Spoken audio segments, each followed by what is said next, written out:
Hello readers, I'm the Avid reader and today we're reviewing Act of Oblivion, written by Robert Harris in 2022. So this is Robert Harris's newest book and it's amazing. I've read half of his novels so far and this is my favorite one so far. It's even better than Lustrum, I'd say. And it takes place during the 1660s and 1670s and it's about two people, Colonel Edward Whalley and William Joff, who were regicides who participated in the trial which led to the execution of Charles I in the late 40s. They were high-ranking members in the Republican government during the 1650s in England. And of course the Republican government was a dictatorship under Oliver Cromwell. But this novel starts out just after the monarchy has been restored in 1660 under Charles II.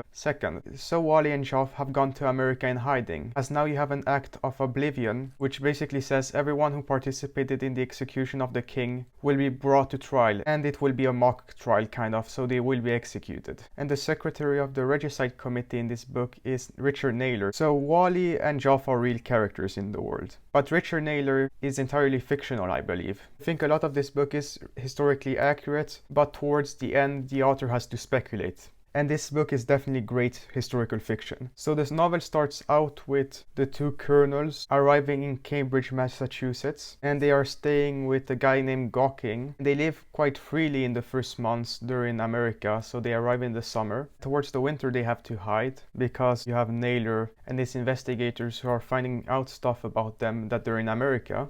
And also during that year you have the execution of the regicides so far that have been captured. So there are several dozens of them. Most of them have died naturally or have been executed, but there are still a few of them loose in Europe and in America. And they're executed in quite a brutal way. We get a flashback scene of King Charles I where his head is chopped off, so that's not a very cruel kill, but the way that the regicides are killed is horrible. I'm not gonna describe it, but it's pretty disgusting. But eventually they have to leave Gawking, so they traveled for a week to a new place, to New Haven, which is a Puritan colony. And along the way, by the way, they stayed with some Indians for a night. So yeah, we get to see the interactions between Americans and Indians and see how they sometimes collaborate, sometimes are at war. And the two colonels actually train the militia of the fanatics, but eventually as you have Richard Naylor on their tracks, they have to go into hiding again. So there are times where they stay in the big mansion of the Reverend. They also have to stay in the mountains and in the forest during large periods of time in hiding, so they almost become savages. And they once almost get caught by Richard Naylor in a cave. But Naylor doesn't find them. The colonels gave the impression that they had gone to New Amsterdam, but there was nobody in New Amsterdam. So they move on to a new house where they stay in the cellar. The British, by the way, take the colony of New Amsterdam from the Dutch eventually in the mid-1660s. In this cellar, you have Edward Whalley, who's the older of the two. He's the father-in-law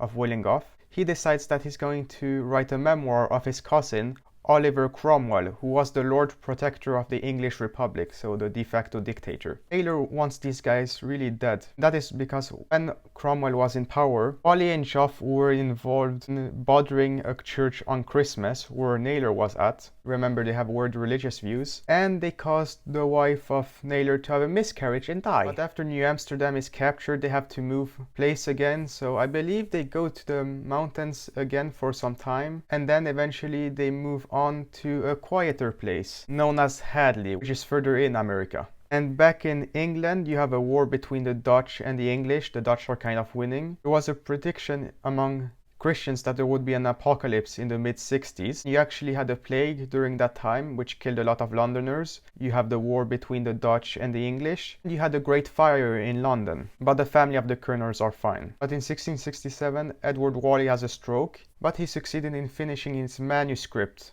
of Oliver Cromwell, and he wrote it as a memoir to his daughter, who is the wife of William Goff, by the way. And Goff is quite religious, so he reads from the Bible a lot. But in 1674, Edward Whalley dies. The English eventually decide to give up hunting these remaining regicides. So when things go bad for the boss of Naylor, both of them go off to France, and Naylor is good at cards. But while William Goff is alone at Hadley after Edward Whalley died, one time there's an attack by the Indians on the town. As Goff is a former soldier, he rallies the people, kills some Indians, and he's basically the savior of the day. So now he has to move on again. And Naylor reads an article about this savior guy, so he decides to trick the wife of William Goff by pretending that William Goff sent her a letter. Goff and his wife have exchanged a couple of letters, obviously over the years, but very little. And that causes Goff's wife to take a ship to go to America. And Naylor gets on that ship and he is trying to befriend her. And there's a suspicious religious older man, but Naylor kills him, throws him overboard, and then he pretends to try to save him by jumping into the water, and he gets picked up by the ship and passes out for some time. But now you have the wife of Goff who trusts him. Naylor agrees to help her find Gockings, and afterwards when Gockings tells her where he thinks that Goff is, Richard Naylor agrees to make the journey with her. This is where you have a final showdown. William Goff meets his wife at the place he's been staying, but then he realizes that how the hell did she find him, and he thinks of the investigators, so he goes and gets a couple guns, gives one to her, goes outside to look around. Richard Naylor appears from behind him, points a gun at him, makes him drop his gun, and is ready to execute him. But then the wife of Goff shoots Naylor in the back, and Naylor dies. So William Goff, now in his 60s, gets the opportunity to live the rest of his life with his wife. And that's the story. So how would I rate Act of Oblivion? I'm gonna give it a 10 out of 10. There's a lot of good thrills in this book. We get a lot of interesting historical scenes, the war between the Dutch and the English, the plague in London, the fire in London, and we get several scenes of Naylor capturing different regicides in the continent of Europe or executing them. So he kills one in Switzerland, he captures 3 of them in the Netherlands, and you also get a perspective of the 2 camps of the English Civil War, the Royalists and the Republicans. You get to see that the first king who was executed tried to restore the monarchy with the help of the Scotch and failed and then was executed, but you can see that he actually got on quite well in flashbacks with Edward Whalley. And you also have Oliver Cromwell in the Republic who's consolidating power. Eventually Oliver Cromwell becomes more of a monarch than Charles I.